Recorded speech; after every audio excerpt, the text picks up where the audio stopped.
നമസ്തേ. യോഗ ഒരു സമഗ്ര ദർശനമാണ്. എന്ന് വെച്ചാൽ മനുഷ്യ രാശിയുമായി ബന്ധപ്പെട്ട ഒന്നിലധികം പ്രശ്നങ്ങളെ പരിഹരിക്കാൻ അതിന് കഴിയും എന്നാണ് അതിൻ്റെ അർത്ഥം. മനുഷ്യനുമായി ബന്ധപ്പെടുന്ന പ്രശ്നങ്ങൾ എന്ന് പറയുമ്പോൾ അത് നിരവധി തലങ്ങളിലുണ്ട്. ശാരീരികം, മാനസികം, ആത്മീയം, സാമൂഹികം, സാംസ്കാരികം, വൈകാരികം, ബുദ്ധിപരം, പിന്നെ ജോലി സംബന്ധമായവ.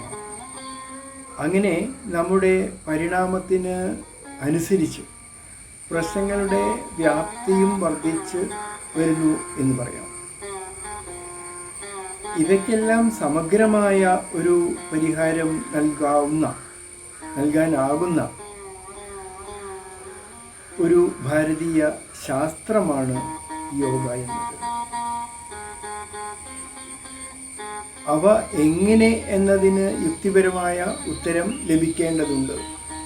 എങ്കിലും സമയത്തിൻ്റെ പരിമിതി മൂലം മനസ്സുമായി ബന്ധപ്പെട്ട പ്രശ്നങ്ങൾക്ക് അഥവാ മനസ്സിലൂടെ ശരീരത്തിൽ ഉണ്ടാകുന്ന രോഗങ്ങൾക്ക് യോഗ എങ്ങനെയാണ് പരിഹാരം ആകുന്നത് എന്നത് മാത്രമാണ് ഇന്ന് ഇവിടെ ചർച്ച ചെയ്യുന്നത്.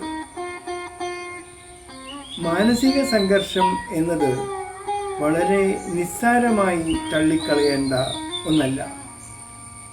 മറിച്ച് ഇന്നത്തെ ഈ കാലഘട്ടത്തിൽ ഒരു സാധാരണക്കാരൻ്റെ ശാരീരിക മാനസിക തലത്തെ മുഴുവനും രോഗഗ്രസ്തമാക്കാൻ കഴിവുള്ള ഒരു അവസ്ഥയാണ് അത്. ഭാരതീയ സംസ്കൃതിയുടെ ഭാഗമായ ലാളിത്യമാർന്ന ജീവിതശൈലിയെ മറന്നുകൊണ്ട് മത്സരവും അതിമോഹവും ഉൾക്കൊള്ളുന്ന പാശ്ചാത്യ സംസ്കാരത്തെയും ജീവിത ശൈലിയെയും നാം അനുകരിക്കാൻ തുടങ്ങിയതോടെ സംഭവിച്ച നിരവധി വൈകല്യങ്ങളിൽ ഒന്നു മാത്രമാണ് മാനസിക സംഘർഷവും അനുബന്ധമായ മനോജന്യ രോഗങ്ങളും. അത് വർദ്ധിച്ച് ഇന്ന് നമ്മുടെ ഇടയിൽ കാണുന്ന രോഗങ്ങളിൽ ഏതാണ്ട് 95% മനോജന്യ രോഗങ്ങളായി മാറിക്കഴിഞ്ഞിരിക്കുന്ന അത്യന്തം ഭീകരമായ ഒരു കാലഘട്ടത്തിലാണ് നാം ഇന്ന് ജീവിക്കുന്നത് എന്ന വസ്തുത പോലും നമ്മിൽ പലരും അറിയാതെ പോകുന്നു എന്നതാണ് ഏറെ ഭയാനകമാകുന്നത്. അതിനാൽ തന്നെ അതിന് ഒരു പരിഹാരം നാം കാണേണ്ടിയിരിക്കുന്നു എന്ന സത്യം പോലും നാം ഓർക്കാറില്ല. രോഗം വരുമ്പോൾ അത് വരുന്നതിനുള്ള അടിസ്ഥാന കാരണങ്ങളെക്കുറിച്ചോ അതിനെന്താണ് ഒരു ശാശ്വത പരിഹാരം എന്നോ പോലും ആലോചിക്കാതെ നാം മരുന്നുകളെ മാത്രം ആശ്രയിക്കുന്ന ഒരു തലത്തിലേക്ക് എത്തിയെന്നത് ഒരു ദുഃഖസത്യമായി അവശേഷിക്കുകയാണ്. ഇതിൻ്റെ പരിണതഫലമായി മരുന്ന് കമ്പനികൾക്കും ചികിത്സകന്മാർക്കും തഴച്ചു വളരാനുള്ള അനന്തമായ അവസരങ്ങൾ സൃഷ്ടിക്കപ്പെട്ടു എന്നതൊഴിച്ചാൽ മാനവരാശിക്ക് പ്രത്യേകിച്ച് ഗുണങ്ങളൊന്നും ഉണ്ടായിട്ടില്ലെന്ന് മാത്രമല്ല, ആയിരക്കണക്കിന് പുതിയ രോഗങ്ങൾ മനുഷ്യവംശത്തിന് ഭീഷണിയായി ആവിർഭവിക്കുകയും ചെയ്തു. ഇതിന് പ്രധാന കാരണം ചികിത്സയുടെ പേരിൽ നാം ഇന്ന് കഴിക്കുന്ന രാസപദാർത്ഥങ്ങളായ മരുന്നുകൾ തന്നെയാണ്. അവയുടെ അമിതമായ ഉപയോഗം നമ്മുടെ മർമ്മപ്രധാനമായ ആന്തരിക അവയവങ്ങളെ നശിപ്പിക്കുന്നതോടൊപ്പം നമ്മുടെ രോഗപ്രതിരോധ ശേഷിയെ ഇല്ലാതാക്കുകയും ചെയ്യും. ഇവിടെ ഓർക്കേണ്ട ഒരു സത്യമുണ്ട്. അതായത് 95% രോഗവും മനോജന്യങ്ങളാണെങ്കിൽ അവ നമ്മുടെ ശരീരത്തിൽ ഉണ്ടാകുന്നതിന് അടിസ്ഥാനപരമായി ഒരൊറ്റ കാരണം മാത്രമേ ഉള്ളൂ. അത് നാം നിരന്തരമായി അനുഭവിക്കുന്ന മാനസിക സമ്മർദ്ദങ്ങൾ തന്നെ ആണ്. അങ്ങനെയാണെങ്കിൽ അതിനുള്ള ഏക പരിഹാര മാർഗം മാനസിക സമ്മർദ്ദം കുറയ്ക്കുക എന്നത് മാത്രമാണ്. ലോകത്തിലുള്ള ഒരു മരുന്നുപയോഗിച്ചും ഇത്തരം മനോജന്യ രോഗങ്ങളുടെ മൂലകാരണത്തെ ഇല്ലാതാക്കാൻ ആകില്ല. ഒരുപക്ഷെ അത്തരം രോഗങ്ങളുടെ ലക്ഷണത്തെ തൽക്കാലം മറച്ചു പിടിക്കാൻ അയക്കാം. ഇതാണ് സാധാരണ നടന്നുവരുന്ന ഒരു പ്രക്രിയയും. ഉദാഹരണത്തിന്, തലവേദന അനുഭവപ്പെടുന്ന ഒരു രോഗിക്ക് പെയിൻ കില്ലർ അഥവാ വേദനാസംഹാരി കൊടുക്കുമ്പോൾ അത് രോഗത്തെയോ രോഗ കാരണത്തെയോ ഇല്ലാതാക്കുകയല്ല ചെയ്യുന്നത്. മറിച്ച് പ്രസ്തുത രോഗത്തിൻ്റെ ലക്ഷണമായ വേദന അറിയാനുള്ള രോഗിയുടെ കഴിവിനെ ഇല്ലാതാക്കുക മാത്രമാണ് ചെയ്യുന്നത് എന്ന് നമുക്കറിയാം. എന്നാൽ രോഗലക്ഷണം കാണാത്തതുകൊണ്ട് രോഗം ഭേദമായതായി രോഗി തെറ്റിദ്ധരിക്കുകയും ചെയ്യും. ഇത് ഒരു ഉദാഹരണം മാത്രം. പ്രമേഹം, സന്ധിവാതം, ആസ്തമ തുടങ്ങിയ മിക്ക രോഗങ്ങളിലെയും സ്ഥിതി ഇതുതന്നെയാണ്. അതുകൊണ്ട് തന്നെ ഈ ഒരു സമീപനം രോഗങ്ങളെ മാറ്റുന്നില്ലെന്ന് മാത്രമല്ല, രോഗം മാറി എന്ന തെറ്റിദ്ധാരണ രോഗിയിൽ ഉണ്ടാക്കുകയും ചെയ്യുന്നു. അതുവഴി രോഗത്തെ സമൂലമായി മാറ്റുന്നതിനുള്ള മറ്റ് വഴികൾ രോഗി തേടാതിരിക്കുകയും ചെയ്യുന്നു എന്നതാണ് ഇതിൻ്റെ ഭീകരമായ അവസ്ഥ. ഇത് മാനവരാശിയോട് ചെയ്യുന്ന ഒരു വലിയ അപരാധം തന്നെയാണ്. ഭാരതീയ ദർശനങ്ങൾ അനുസരിച്ച് രോഗങ്ങൾക്ക് കാരണമായി പറയുന്നത് ബോധതലത്തിലെ വികലതകൾ മാത്രമാണ്. പ്രജ്ഞാപരാധം ഹി രോഗ കാരണം എന്നാണ് ആപ്തവാക്യം. എന്താണ് പ്രജ്ഞാപരാധങ്ങൾ? ഹിംസ, കളവ് പറയൽ, മറ്റൊരാളുടെ സാധനത്തെ അഥവാ സമ്പത്തിനെ തനിക്ക് ലഭിക്കണമെന്ന് അമിതമായി ആഗ്രഹിക്കുക, മറ്റൊരാൾക്ക് ബുദ്ധിമുട്ടോ അല്ലെങ്കിൽ വിഷമങ്ങളോ സംഭവിക്കണം എന്ന് ആഗ്രഹിക്കുക, സംസ്കാരശൂന്യമായ കാര്യങ്ങൾ സംസാരിക്കുക, മറ്റൊരാൾക്ക് മാനസിക വിഷമമുണ്ടാവുന്ന വിധത്തിൽ സംസാരിക്കുക, കളവ് പറയുക തുടങ്ങി നിരവധി സംഗതികളാണ് ഇതിൽ ഉൾപ്പെടുന്നത്. ഈ ആപ്തവാക്യം അനുസരിച്ച് മനോജന്യ രോഗങ്ങൾ സമ്പൂർണമായി ഇല്ലാതാക്കണമെങ്കിൽ മേൽ സൂചിപ്പിച്ച പ്രജ്ഞാപരാധം ഒഴിവാക്കുക എന്നത് മാത്രമാണ് ഒരു വഴി. അപ്പോൾ മാത്രമാണ് ഒരു വ്യക്തി യഥാർത്ഥത്തിൽ ആരോഗ്യവാനാകുന്നത്. അതിനാലാണ് ആയുർവേദത്തിൽ സമദോഷ സമാഗ്നിശ്ച സമധാതു മനക്രിയാഃ പ്രസന്നാത്മേന്ദ്രിയ മനഃ സ്വസ്ഥ ഇത്യഭിധീയതേ എന്ന് ആരോഗ്യവാനെ ഡിഫൈൻ ചെയ്തു. എങ്ങനെയാണ് പ്രജ്ഞാപരാധങ്ങൾ സംഭവിക്കുന്നത് എന്ന് ഒരു ഉദാഹരണത്തിലൂടെ വ്യക്തമാക്കാം. ഞാൻ വീട്ടിലേക്ക് പോകുമ്പോൾ എന്നോട് നേരത്തെ വിരോധമുണ്ടായിരുന്ന ഒരാൾ വഴിയിൽ നിന്ന് എന്നെ ചീത്ത വിളിച്ചു. അതിനെ നമുക്ക് എക്സ്റ്റേണൽ സ്റ്റിമുലി എന്ന് വിളിക്കാം. പുറത്തുനിന്ന് വന്നതായതുകൊണ്ടാണ് എക്സ്റ്റേണൽ സ്റ്റിമുലി എന്ന് പറയുന്നത്. പ്രസ്തുത വാക്കുകൾ എൻ്റെ പഞ്ചേന്ദ്രിയങ്ങളിലൊന്നായ ചെവിയിലൂടെ മസ്തിഷ്കത്തിലെ ഓഡിറ്ററി സെൻറ്ററിലും തുടർന്ന് എൻ്റെ മസ്തിഷ്കത്തിലെ വൈകാരിക കേന്ദ്രമായ ലിംബിക് സിസ്റ്റത്തിലെത്തുകയും ആ സ്റ്റിമുലേഷനോട് പ്രതികരിക്കാൻ തയ്യാറാകുകയും ചെയ്തു. അതായത് ആ എക്സ്റ്റേണൽ സ്റ്റിമുലിയോട് പ്രതികരിക്കാൻ തയ്യാറാവുകയും ചെയ്തു. ഇതാണ് ആദ്യം നടക്കുന്ന പ്രവർത്തനം. നമ്മുടെ ശരീരത്തിൻ്റെ ഉൾഭാഗത്ത്, പ്രത്യേകിച്ച് മസ്തിഷ്കത്തിൻ്റെ ഉൾഭാഗത്ത് നടക്കുന്ന ആദ്യ പ്രവർത്തനം ഇതാണ്. എനിക്ക് വ്യത്യസ്ത രീതികളിൽ പ്രതികരിക്കാം. അയാൾ എന്തെങ്കിലും പറഞ്ഞുകൊള്ളട്ടെ എന്ന നിസ്സംഗഭാവത്തിൽ ഒന്നും പ്രതികരിക്കാതെ എനിക്ക് നടന്നു നീങ്ങാം. അതൊരു പ്രതികരണമാണ്. അയാളെ ദേഷ്യത്തോടെ ഒന്ന് നോക്കിക്കൊണ്ട് നടന്നു നീക്കാം. അത് മറ്റൊരു രീതിയിലുള്ള പ്രതികരണമാണ്. അയാളോട് തിരിച്ച് വളരെ സൗമ്യമായി പ്രതികരിക്കാം. മറ്റൊരു പ്രതികരണം, അയാൾ എങ്ങനെയാണോ എന്നോട് പരുഷമായി പെരുമാറിയത് അതേ രീതിയിൽ പ്രതികരിക്കാം. അയാൾ എന്നോട് പരുഷമായി പെരുമാറിയതിന് അയാളെ പോയി മർദ്ദിക്കാം. അത് മറ്റൊരു രീതിയിലുള്ള പ്രതികരണമാണ്. ഇങ്ങനെ നിരവധി രീതികളുണ്ട് പ്രതികരിക്കുന്നതിന്. എന്നാൽ ഇതിൽ ഏതു വഴി തിരഞ്ഞെടുക്കണം എന്ന് തീരുമാനിക്കുന്നത് എൻ്റെ ഇമോഷണൽ ക്വോഷ്യന്റിന്റെ അഥവാ EQവിൻ്റെ നിലവാരമനുസരിച്ചാണ്. എൻ്റെ EQ വളരെ കുറവാണെങ്കിൽ അതിനർത്ഥം എൻ്റെ മസ്തിഷ്ക പരിണാമം മൃഗമനുഷ്യൻ്റേതിനോട് അടുത്ത് നിൽക്കുന്നു എന്നാണ്. അതായത് എൻ്റെ മസ്തിഷ്കം ഇന്നത്തെ സംസ്കാരത്തിനനുസരിച്ച് ഉയർന്നിട്ടില്ല, പരിണമിച്ചിട്ടില്ല എന്നാണ് അതിനർത്ഥം. എന്നാൽ എൻ്റെ EQ ലെവൽ കൂടുന്നതിനനുസരിച്ച് എൻ്റെ മസ്തിഷ്ക പരിണാമവും ഉയർന്നിരിക്കും. അപ്പോൾ ഞാൻ സംസ്കാര സമ്പന്നനാകുകയും ചെയ്തിരിക്കും. അങ്ങനെയുള്ള ഒരു സംസ്കാര സമ്പന്നനായ വ്യക്തിക്ക് പരസ്യമായി വഴക്കടിക്കുക എന്നത് അസാധ്യമാണ്. എന്നാൽ EQ കുറഞ്ഞവരിൽ ലിംബിക് സിസ്റ്റത്തിൽ സംഭവിച്ച ഉത്തേജനം, എക്സ്റ്റേണൽ സ്റ്റിമുലിയിൽ നിന്നും ഉണ്ടായിട്ടുള്ള ഉത്തേജനം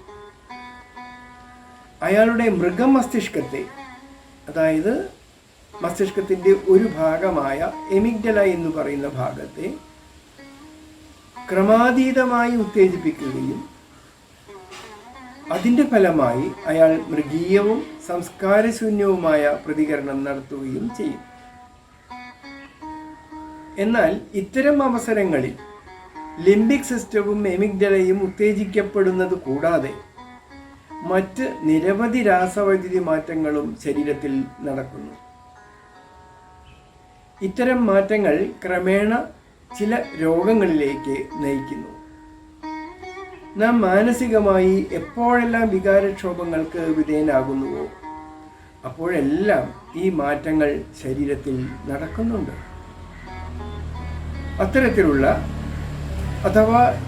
ഇത്തരത്തിൽ മസ്തിഷ്കത്തിൻ്റെ വൈകാരിക കേന്ദ്രങ്ങൾ ക്രമാതീതമായി ഉത്തേജിക്കപ്പെടുകയും തൽഫലമായി ശരീരത്തിലുണ്ടാക്കുന്ന മാറ്റങ്ങൾ ക്രമേണ ചില രോഗങ്ങളാകുകയും ചെയ്യുമ്പോൾ അത്തരം രോഗങ്ങളെയാണ് മനോജന്യ രോഗങ്ങൾ എന്ന് ശാസ്ത്രം വിളിക്കുന്നത്. നമ്മളുടെ ഇന്നത്തെ തിരക്ക് പിടിച്ച ജീവിതത്തിൽ ഇത് ഒരു ദിവസം തന്നെ നിരവധി തവണ സംഭവിക്കുന്നുണ്ട്.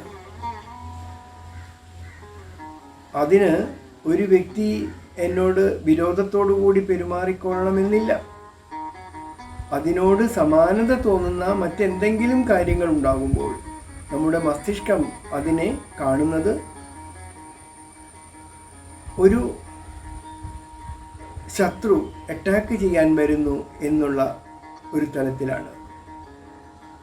ഉറക്കത്തിൽ ദുസ്വപ്നങ്ങളും മറ്റും കാണുമ്പോഴും ഇത് തന്നെയാണ് സംഭവിക്കുന്നത്. അതുകൊണ്ടാണ് ഇന്ന് ഇത്തരം രോഗങ്ങളുടെ ശതമാനം 95-ൽ എത്തി നിൽക്കുന്നത്.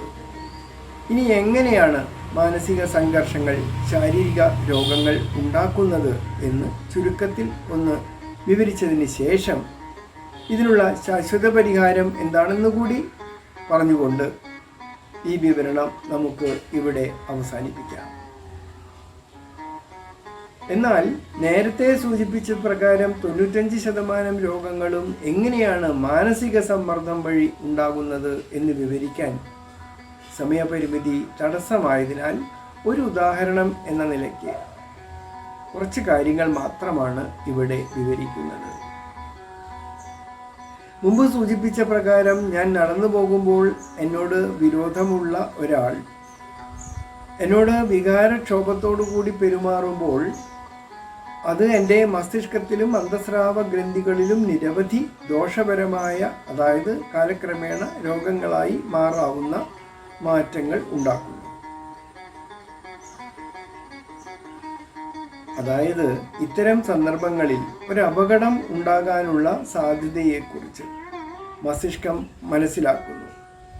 അതിനാൽ തന്നെ ശരീരത്തിന് അപകടം ഉണ്ടാകാതിരിക്കാൻ വേണ്ടി ഉള്ള മുൻകരുതലുകൾ എടുക്കുന്നതിൻ്റെ ഒരു ഭാഗമായാണ് ശരീരത്തിൽ ഇത്തരം മാറ്റങ്ങൾ മസ്തിഷ്കം ഉണ്ടാക്കുന്നത്. ഇതിനെയാണ് മനഃശാസ്ത്രത്തിൽ ഫ്ലൈറ്റ് ഓർ ഫൈറ്റ് സിറ്റുവേഷൻ എന്ന് വിളിക്കുന്നത്. അതായത് ശരീരത്തിന് അപകടം നേരിടാൻ ഇടയുള്ള പരിതസ്ഥിതിയിൽ അതിൽ നിന്നും ഒന്നുകിൽ ഓടി രക്ഷപ്പെടുകയോ അല്ലെങ്കിൽ അതിനെ എതിർത്ത് തോൽപ്പിക്കുകയോ ചെയ്യുക എന്നർത്ഥം. ഈ രണ്ട് പരിതസ്ഥിതികളിലും ശരീരത്തിലെ പെരിഫറൽ മസ്കുലർ സിസ്റ്റവും അനുബന്ധ ഭാഗങ്ങളും കൂടുതൽ ഉത്തേജിതമായി പ്രവർത്തിക്കേണ്ടതുണ്ട്. അതിനുള്ള പ്രവർത്തനമാണ് ശരീരത്തിൽ ഒരു ഫ്രാക്ഷൻ ഓഫ് സെക്കൻഡിൽ തന്നെ നാം അറിയാതെ തന്നെ നടക്കുന്നത്. അതായത് ഇത്തരം അപകട സന്ദർഭങ്ങളിൽ ആദ്യമായി സംഭവിക്കുന്നത് മുമ്പ് സൂചിപ്പിച്ചതുപോലെ ഇന്ദ്രിയങ്ങൾ വഴി അപകട സാധ്യത മനസ്സിലാക്കുന്ന മസ്തിഷ്കം വൈകാരിക കേന്ദ്രങ്ങളായ ലിംബിക് സിസ്റ്റത്തെ ഉത്തേജിപ്പിക്കുകയും അതുവഴി ലിംബിക് സിസ്റ്റത്തോട് അനുബന്ധമായി കിടക്കുന്ന ഹൈപ്പോതലാമസും അതുവഴി പിറ്റ്യൂട്ടറി ഗ്രന്ഥിയും കൂടുതലായി ഉത്തേജിപ്പിക്കപ്പെടുന്നു എന്നതാണ്. തൽഫലമായി പിറ്റ്യൂട്ടറി ഗ്രന്ഥിയിൽ നിന്നും ACTH അഥവാ എഡ്രിനോ കോർട്ടിക്കോട്രോഫിക് ഹോർമോൺ ഉൽപ്പാദിപ്പിക്കപ്പെടുകയും അത് രക്തത്തിൽ കലരുകയും ചെയ്യുന്നു. ഇതിൻ്റെ ഫലമായി കിഡ്നികൾക്ക് മുകളിലുള്ള എഡ്രീനൽ ഗ്രന്ഥികൾ കൂടുതലായി ഉത്തേജിക്കപ്പെടുകയും അതിൽ നിന്ന് എഡ്രിനാലിൻ, കോർട്ടിസോൾ തുടങ്ങിയ രാസപദാർത്ഥങ്ങൾ രക്തത്തിൽ കലരുകയും ചെയ്യുന്നു. ഇതിൻ്റെ ഫലമായി പുറംപേശികളിലേക്ക്, അതായത് പെരിഫറൽ മസ്കുലർ സിസ്റ്റത്തിലേക്ക്, അവയാണല്ലോ ഈ അപകടമുണ്ടാകുമ്പോൾ കൂടുതൽ പ്രവർത്തനക്ഷമമാകേണ്ടത്. അഥവാ ഓടി രക്ഷപ്പെടണമെങ്കിലും അത്തരം പരിതസ്ഥിതികളോട് എതിർത്ത് സ്വയം രക്ഷപ്പെടണമെങ്കിലും അത്തരം അവസരങ്ങളിൽ കൂടുതൽ പ്രവർത്തിക്കേണ്ടത് പെരിഫറൽ മസ്കുലർ സിസ്റ്റമാണ്. അതിനാൽ അവിടേക്ക് കൂടുതൽ രക്തം എത്തത്തക്ക വിധത്തിൽ ഹൃദയമിടിപ്പിനെ, അതായത് പൾസ് റേറ്റ് വർദ്ധിപ്പിക്കുകയും മിടിപ്പിൻ്റെ ശക്തി അഥവാ ബ്ലഡ് പ്രഷർ വർദ്ധിപ്പിക്കുകയും ചെയ്യുന്നു. ഇനിയും നിരവധി പ്രവർത്തനങ്ങൾ അത്തരം അപകട സമയങ്ങളിൽ അല്ലെങ്കിൽ നാം ടെൻഷന് വിധേയമാകുമ്പോൾ നമ്മുടെ ശരീരത്തിൽ നടക്കുന്നുണ്ട്. ഉദാഹരണത്തിന് രക്തത്തിൽ പഞ്ചസാരയുടെയും കൊളസ്ട്രോളിൻ്റെയും അളവ് വർദ്ധിക്കുക, രക്തം കട്ട പിടിക്കുന്ന സമയം കുറയുക, രോഗപ്രതിരോധ ശേഷി കുറയുക, ശരീരത്തിൽ ക്യാൻസർ സെല്ലുകൾ വർദ്ധിക്കുക, എല്ലുകളുടെ ഗാഢത കുറയുക, അതായത് ഓസ്റ്റിയോപൊറോസിസ്, ദഹനേന്ദ്രിയ പ്രവർത്തനം തടസ്സപ്പെടുക തുടങ്ങി പലതും. എന്നാൽ ഈ പ്രവർത്തനങ്ങളെല്ലാം തന്നെ ശത്രുക്കളുടെ ആക്രമണങ്ങളിൽ നിന്നും നമ്മെ രക്ഷിക്കാൻ ആവശ്യവുമാണ്. എന്നാൽ ശത്രുക്കളുടെ നേരിട്ടുള്ള ആക്രമണം ഇല്ലാത്ത അവസരങ്ങളിലും നമ്മുടെ മസ്തിഷ്കം ശത്രു ആക്രമിക്കുകയാണെന്ന് തെറ്റിദ്ധരിക്കപ്പെടുകയും അതുകൊണ്ട് തന്നെ ആക്രമണം ഇല്ലാത്ത നിരവധി അവസരങ്ങളിലും ശരീരത്തിൽ കാലാന്തരത്തിൽ മനോജന്യ രോഗങ്ങളായി മാറാൻ ഇടവരുത്തുന്ന അത്തരം മാറ്റങ്ങൾ ശരീരത്തിൽ സൃഷ്ടിക്കുകയും ചെയ്യുന്നു. ഉദാഹരണത്തിന് നമുക്ക് സാമ്പത്തികമായി എന്തെങ്കിലും പ്രശ്നം അനുഭവിക്കുമ്പോൾ, ഭാര്യയുമായോ ഭർത്താവുമായോ എന്തെങ്കിലും വാക്കുതർക്കങ്ങൾ ഉണ്ടാകുമ്പോൾ, നമുക്കോ നമുക്ക് വേണ്ടപ്പെട്ടവർക്കോ എന്തെങ്കിലും അപകടം സംഭവിക്കുമ്പോൾ, ജോലി സംബന്ധമായ പ്രശ്നങ്ങൾ ഉണ്ടാകുമ്പോൾ, എന്തിനേറെ ഉറക്കത്തിൽ ദുസ്വപ്നങ്ങൾ കാണുമ്പോൾ പോലും ഈ പറഞ്ഞ രാസവൈദ്യുതി മാറ്റങ്ങൾ ആണ് ശരീരത്തിൽ ഉണ്ടാകുന്നത്. സത്യത്തിൽ അവിടെയൊന്നും ഒരു ശത്രുവിൻ്റെ അറ്റാക്ക് നേരിട്ട് വന്നിട്ടില്ല. എങ്കിൽ പോലും നമ്മുടെ മസ്തിഷ്കം അങ്ങനെ തെറ്റിദ്ധരിക്കുകയും അതിനനുസരിച്ച് ശരീരത്തിൻ്റെ കെമിസ്ട്രി, രാസപ്രക്രിയയെ മാറ്റുകയും ചെയ്യുന്നു. അങ്ങനെ എണ്ണിയാലൊടുങ്ങാത്ത നിരവധി ദൈനംദിന സന്ദർഭങ്ങളിൽ സംഭവിക്കുന്ന ഇത്തരം വിപരീത പ്രവർത്തനങ്ങൾ കുറച്ചു നാൾ കഴിയുമ്പോൾ ഏതെങ്കിലും ഒരു അവയവത്തെ രോഗഗ്രസ്തമാക്കും. പക്ഷേ ഇത്തരം രോഗങ്ങളുടെ ആരംഭകാലത്ത് നാം അത്തരം രോഗങ്ങളെക്കുറിച്ചോ അവ കാണിച്ചു തരുന്ന ചെറിയ ചെറിയ ലക്ഷണങ്ങളെക്കുറിച്ചോ മനസ്സിലാക്കാത്തതിനാൽ രോഗം മിക്കവാറും കൂടുതലാകുമ്പോൾ മാത്രമാണ് നാം അതിനുള്ള ചികിത്സ തേടുന്നത്. അതാകട്ടെ രോഗത്തിൻ്റെ ലക്ഷണങ്ങളെ മാത്രം മാറ്റുന്നതുമാണ്. അപ്പോഴും രോഗമുണ്ടാവാനുള്ള കാരണവും എല്ലാം അവിടെ തന്നെ പരിഹരിക്കപ്പെടാതെ കിടക്കുകയും ചെയ്യുകയാണ്. ഈ ഒരു തെറ്റായ സമീപനം പ്രശ്നത്തെ കൂടുതൽ വഷളാക്കുക മാത്രമാണ് ചെയ്യുന്നത്. ക്രമേണ ഇത് മറ്റ് അവയവങ്ങളെയും രോഗഗ്രസ്തമാക്കി വ്യക്തിയെ നിത്യരോഗിയാക്കി മാറ്റുന്നു. ശാരീരികമോ മാനസികമോ ആയ രോഗങ്ങളിൽ മാത്രമല്ല, ഏതു പ്രശ്നത്തെയും സമൂലമായി പരിഹരിക്കുന്നതിനുള്ള മാർഗം ഒന്ന് പ്രശ്നത്തിൻ്റെ മൂലകാരണം കണ്ടുപിടിക്കുക എന്നതാണ്. രണ്ടാമത്തേത് പ്രസ്തുത മൂലകാരണത്തെ ഇല്ലാതാക്കുക എന്നതുമാണ്. എന്നാൽ ദുഃഖകരമെന്ന് പറയട്ടെ, ഇന്ന് പലപ്പോഴും രോഗചികിത്സയിൽ നാം അങ്ങനെ അല്ല ചെയ്യാറുള്ളത്. മറിച്ച് രോഗലക്ഷണങ്ങളെ മറച്ചു പിടിക്കുക എന്ന കബളിപ്പിക്കൽ മാത്രമാണ് ചെയ്യുന്നത്. ഇത് വളരെ ശോചനീയമായൊരവസ്ഥയാണെന്ന് പ്രത്യേകം പറയേണ്ടതില്ലല്ലോ. 95% രോഗങ്ങളും മനോജന്യങ്ങളാണെങ്കിൽ അത് വേൾഡ് ഹെൽത്ത് ഓർഗനൈസേഷൻ അടക്കം അംഗീകരിച്ച ഒരു ശാസ്ത്ര സത്യമാണ്. അങ്ങനെയാണെങ്കിൽ മനസ്സിൻ്റെ സംഘർഷണത്തിലൂടെ ശരീരത്തിൽ സൃഷ്ടിക്കപ്പെടുന്ന അപകടകാരികളായ രാസവൈദ്യുതി പ്രക്രിയകളാണ് അവയ്ക്കെല്ലാം കാരണം. അങ്ങനെയാണെങ്കിൽ ഇത്തരം രോഗങ്ങൾക്ക്, അതായത് മനോജന്യ രോഗങ്ങൾക്ക്, സൈക്കോസൊമാറ്റിക് ഡിസീസസിന് ലോകത്ത് ഇന്നേ വരെ ഒരു പരിഹാരം മാത്രമേ ഉണ്ടായിട്ടുള്ളൂ. ഇന്നും ഒരു പരിഹാരം മാത്രമേ നിലനിൽക്കുന്നുള്ളൂ. ഇനി നാളുകളിലും ഒരൊറ്റ പരിഹാരം മാർഗം മാത്രമേ ഉണ്ടാവുകയുള്ളൂ. അത് മനസ്സിനെ ശാന്തമാക്കുക എന്നത് മാത്രമാണ്. ഇതിനെയാണ് മനസ്സിനെ ശാന്തമാക്കുന്ന പ്രക്രിയയാണ് യോഗശാസ്ത്രത്തിൽ ധ്യാനം എന്ന് പറയുന്നത്.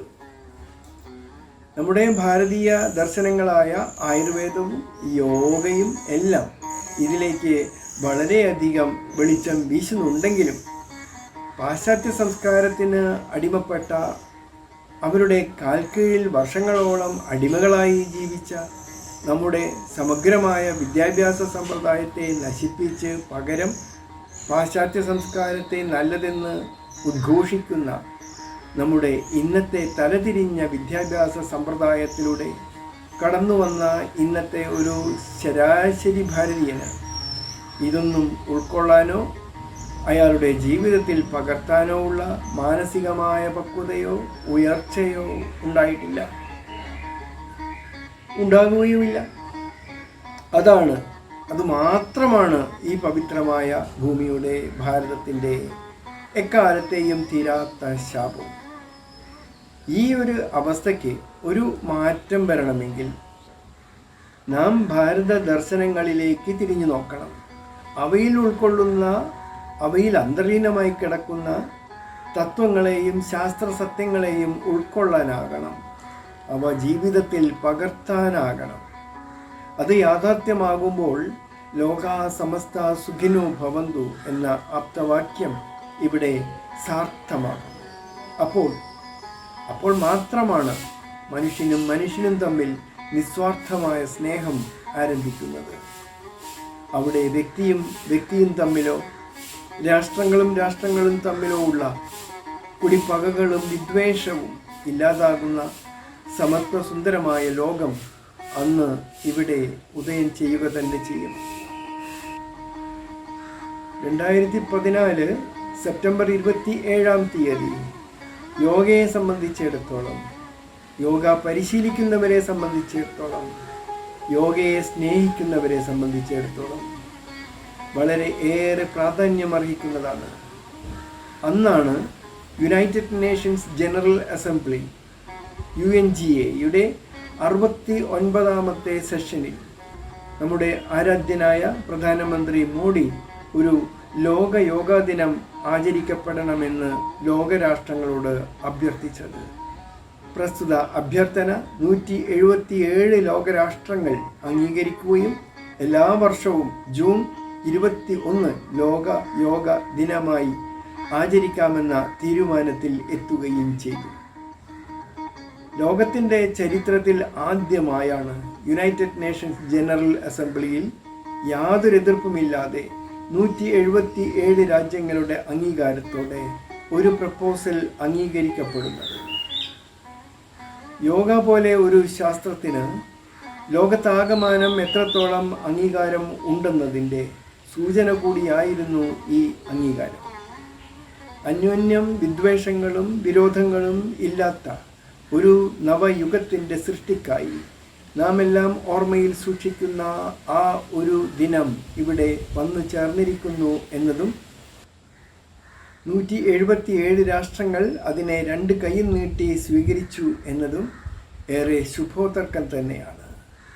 യോഗയുടെ വ്യാപനത്തിലൂടെ, പ്രചരണത്തിലൂടെ ഇന്നല്ലെങ്കിൽ നാളെ ഈ ഭൂമുഖത്താകെ സ്നേഹവും ശാന്തിയും നിറഞ്ഞ ജാതി, രാഷ്ട്ര, വർണ്ണ വ്യത്യാസങ്ങൾക്ക് അതീതമായി ചിന്തിക്കത്തക്ക വിധം മസ്തിഷ്ക പരിണാമം സിദ്ധിച്ച ഒരു ഉയർന്ന മാനവ സമൂഹത്തിൻ്റെ ഉദയം നമുക്കിവിടെ ദർശിക്കാനാകുന്നു എന്നതും ഏറെ ശുഭസൂചകമാണ്. ലോക സമസ്ത സുഖിനോ ഭവന്തു.